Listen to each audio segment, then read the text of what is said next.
Hello student, आज हम लोग देखेंगे 9th क्लास का 3 पॉइंट प्रश्नावली निर्देशांक ज्यामिति का प्रश्नावली 3.3। इससे पहले हम लोग 3.1 देखे, 3.2 देखे। अब हम देखते हैं 3.3 क्या कहता है। सबसे आसान है जब तक आप लोग कोऑर्डिनेट, ये जो होता है अक्ष, फर्स्ट क्वाड्रेंट ये हम बताए थे पिछले वीडियो में। फर्स्ट क्वाड्रेंट, ये सेकंड क्वाड्रेंट यानी कि प्रथम चतुर्थांश, द्वितीय चतुर्थांश, तृतीय चतुर्थांश, यह चतुर्थ चतुर्थांश है। और यह अक्ष जो होता है 0 होता है या 0 0 होता है। और दाहिने साइड इधर चलेंगे तो प्लस में होगा साइन, इधर चलेंगे तो प्लस में साइन होगा, और इस साइड चलेंगे तो यह माइनस में साइन होगा, इस साइड भी चलेंगे तो माइनस में साइन होगा। आसानी भाषा में समझना है कि किधर हम लोग चलेंगे तो कौन सा साइन होगा, इसे आप लोग हमेशा ध्यान रखेंगे। इससे रिलेटेड अगर यह ध्यान में है तो आप लोग आसानी से प्रश्न को सॉल्व कर सकते हैं। जब भी हम लिखते हैं तो सबसे पहले x वाले भाग को फिर y वाले भाग को लिखते हैं। इस बात का भी हम लोग ध्यान रखेंगे। कोई भी बिंदु अगर रहेगा तो सबसे पहले x रहता है, उसके बाद y रहता है। इस बात का हमेशा आप लोग ध्यान में रखेंगे। कभी भी कुछ भी हो जाए इस बात को नहीं भूलना है। और इस बात को नहीं भूलना है कि किधर किस साइड कौन सा साइन रहता है, प्लस माइनस किधर रहता है, और चतुर्थांश कौन सा होता है, या प्रथम तृतीय द्वितीय तृतीय या चतुर्थ होता है। इस बात का ध्यान रखना है। और यह जो होता है यह मूल बिंदु, इसे ध्यान रखेंगे। चलिए देखते हैं 3.3 का पहला प्रश्न। पहला प्रश्न कहता है, आप लोग किताब कॉपी निकाल कर बैठे और ध्यान से बुक को पढ़ें। आप लोग स्क्रीन पर शो कर रहा होगा सवाल, आप लोग देखिए। किसी चतुर्थांश में या किस अक्ष पर बिंदु -2 4 है, 3 -1 है, -1 0 है, 1 2 है और -3 -5 है, स्थित है। कह रहा है कुछ बिंदु दे रखा है और कह रहा है कि किस चतुर्थांश में है और या किस अक्ष पर है। इस बात का ध्यान रखना है। कार्तीय तल पर इनका स्थान निर्धारण करके अपने उत्तर सत्यापित कीजिए। करना कुछ नहीं है, आप लोग को एक ग्राफ बनाना है इस टाइप का, और इस पर जो है यह जितने भी बिंदु बोला गया है उस बिंदु को दर्शाना है और उसका नामकरण कर देना है, और ये बता देना है कि कौन से तल पर है और कौन से चतुर्थांश में है। इस बात को पूछा गया है सवाल में। आप लोग इसे ध्यान से देखिए। आइए सवाल को देखते हैं। सवाल में कहता है कि पहले सबसे पहले बिंदु जो है -2 और 4 दिया हुआ है। सबसे पहले हम देखेंगे कि -2 और 4 कभी भी हम लिखेंगे तो सबसे पहले x वाले भाग को फिर y वाले भाग को। कोई भी बिंदु जब लिखा जाता है सबसे पहले x उसके बाद y लिखा जाता है। तो पहला बिंदु कहता है, आप लोग किताब में देखेंगे, पहला बिंदु कहता है कि -2 और 4, -2 और 4। तो -2 किस तरफ है, -2 सबसे पहले x अक्ष को देखेंगे। x अक्ष पर माइनस किधर है, माइनस यहाँ है तो -2 बोला है और 4 बोला है। तो सबसे पहले x अक्ष वाले को नोटिस कर लेंगे कहाँ पर है, और 4 जो लिखा है यह 4 y अक्ष पर होगा, यानी y अक्ष पर होगा। तो y इधर तो माइनस है, y वाले पर इधर प्लस है, तो 4 कहाँ पर है यह नोटिस कर लेंगे। फिर इसको स्केल से आप लोग मिलाइए या पेन से मिलाइए या ग्राफ पेपर में बना रहे हैं तो वहाँ पर रहता ही है, स्केल का यूज कीजिए। और इसे हम मिला दिए। इसका कोई एक नामकरण कर देते हैं। इसका नाम हो गया a, इसका नाम हो गया a। चलिए, और इस बिंदु को हम क्या कहेंगे, इस बिंदु को हम कहेंगे सबसे पहले x लिखा जाता है उसके बाद y। तो -2 सवाल में दिया है, -2 और 4 इसे लिखा जाता है, -2 और 4। और यह किस चतुर्थांश में है, सवाल में भी बोला है किस चतुर्थांश में। यह प्रथम चतुर्थांश ये होता था, द्वितीय चतुर्थांश ये होता था, या तृतीय या चतुर्थ होता था। यह द्वितीय चतुर्थांश में होगा। आप लोग इसे नोट करेंगे। दूसरा कहता है, दूसरा बिंदु दिया हुआ है 3 और -1 दिया हुआ है, 3 और -1 दिया हुआ है। तो 3 और -1 सबसे पहले x अक्ष को देखेंगे तो 3 यहाँ है, -1 देखेंगे तो y वाले को -1 यहाँ है। तो इसे हम आसानी से मिला सकते हैं। देखिए आसान है, और इसका नामकरण कर देंगे b। तो b, और इसे कितना अक्ष है, कौन सा बिंदु दिया हुआ है, तो 3 -1 दिया हुआ है, 3 -1 दिया हुआ है। अब देखेंगे आगे क्या कहता है। -1 और 0 बोला गया है, -1 और 0, -1 किस अक्ष पर, x अक्ष पर। तो -1 यहाँ हो जाएगा, 0 यहाँ हो जाएगा। तो यह यहीं से ये लाइन यहीं पर चलकर समाप्त हो गया। तो इसका नामकरण कर देंगे, यह हो जाएगा c। और यह बिंदु जो दिया हुआ है, क्या क्या दिया हुआ है, -1 और 0, ये दिया हुआ है, इसे हम लोग देखेंगे। तब जब यह बिंदु हो गया तब आगे दिया हुआ है बिंदु 1 और 2। जब बिंदु 1 और 2 दिया है सबसे पहले x अक्ष पर देखेंगे और उसके बाद y अक्ष पर देखेंगे। यहाँ है, आप लोग नीचे भी देख सकते हैं, दाएं बाएं देखेंगे तो इधर माइनस में, इधर माइनस में है, तो सबसे पहले x वाले अक्ष, उसके बाद y वाला अक्ष, तो इसको मिलाएंगे, ये बिंदु यहाँ पर आकर मिलेगा और इसका नामकरण कर देंगे, यह C हो गया। अब आगे हमारा बचा है D, और D जो है, D का क्या बिंदु है, D का 1 और 2, 1 और 2। आगे बिंदु कहता है -3 और -5, -3 और -5, तो -3 किधर है, x अक्ष पर होगा तो -3 यहाँ है, और -5 है तो y अक्ष पर होगा तो -5 यहाँ है। इसे हम स्केल से जब मिलाएंगे तो इस प्रकार, कुछ इस प्रकार मिलेगा। आप लोग स्केल का यूज कीजिएगा, ठीक है।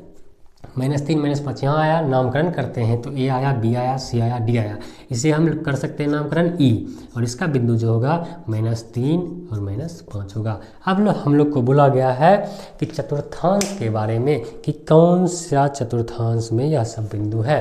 तो चतुर्थांश में देखेंगे, सबसे पहले A जो बिंदु है एक तरफ से देखेंगे, A बिंदु क्या है, -2, नामकरण हम लोग किए हैं, -2 4, यह किस चतुर्थांश में है, यह द्वितीय चतुर्थांश में है, यह दूसरा चतुर्थांश में है,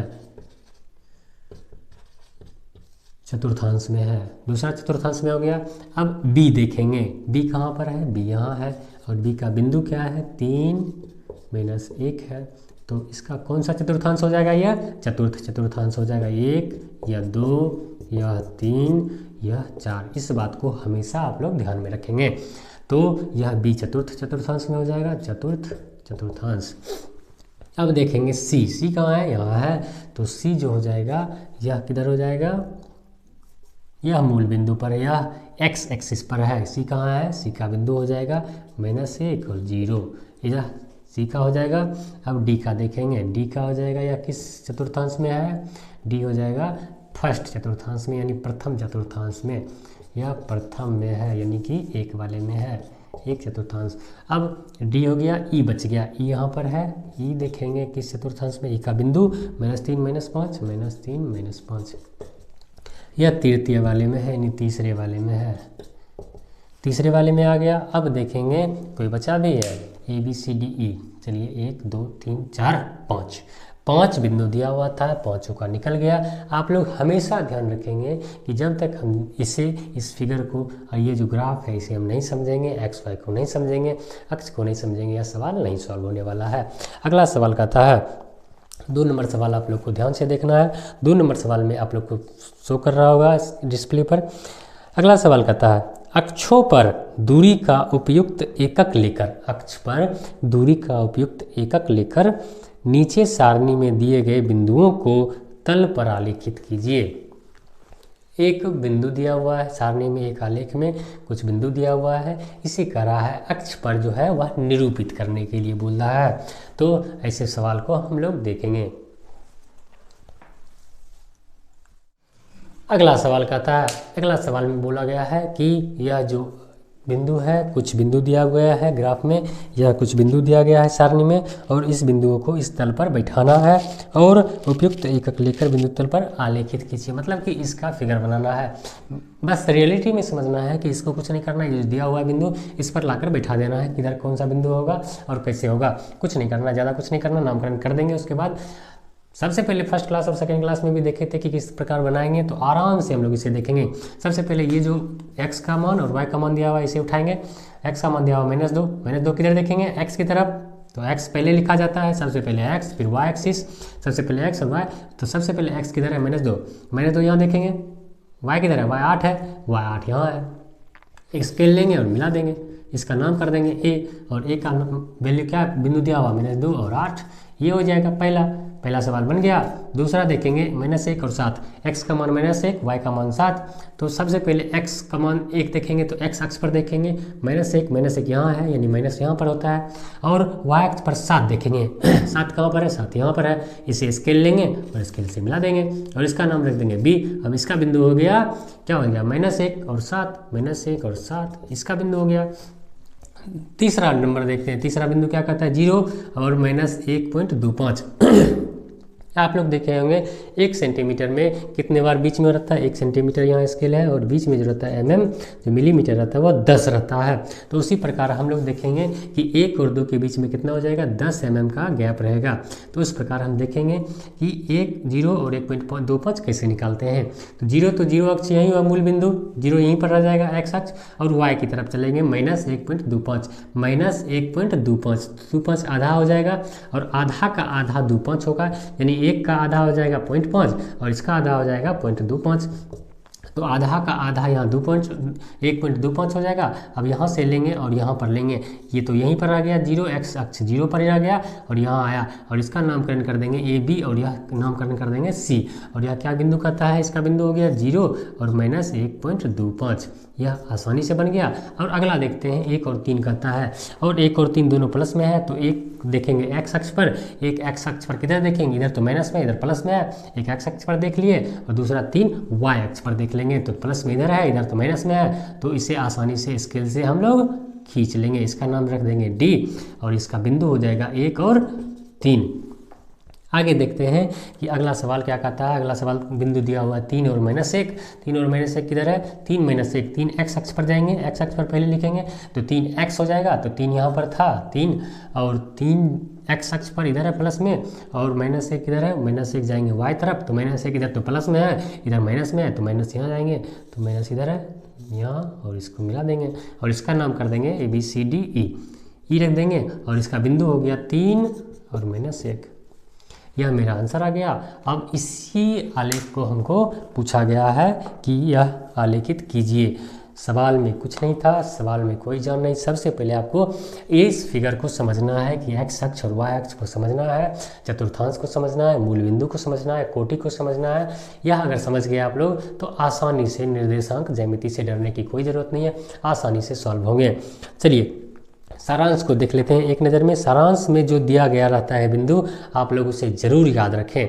कभी भी कोई भी चैप्टर एंड होता है, चैप्टर के एंड में सारांश जरूर दिया रहता है। आप लोग को डिस्प्ले हो रहा होगा सारांश, इसे आप लोग ज़रूर याद रखें या स्क्रीनशॉट ले सकते हैं। अगर बुक है तो बुक में देखिए कि 1 नंबर क्या कहता है, 2 3 4 5 6 7 8 11 सारांश है। इसे आप लोग देख लेंगे, डिस्प्ले हो रहा होगा, आप लोग इसे देखिएगा ज़रूर। चलिए, अगर यह वीडियो आप लोग को अच्छा लगा हो तो चैनल को ज़रूर सब्सक्राइब करें, शेयर करें और कमेंट लाइक करना ना भूलें। चलिए मिलते हैं नेक्स्ट वीडियो में। जय हिंद।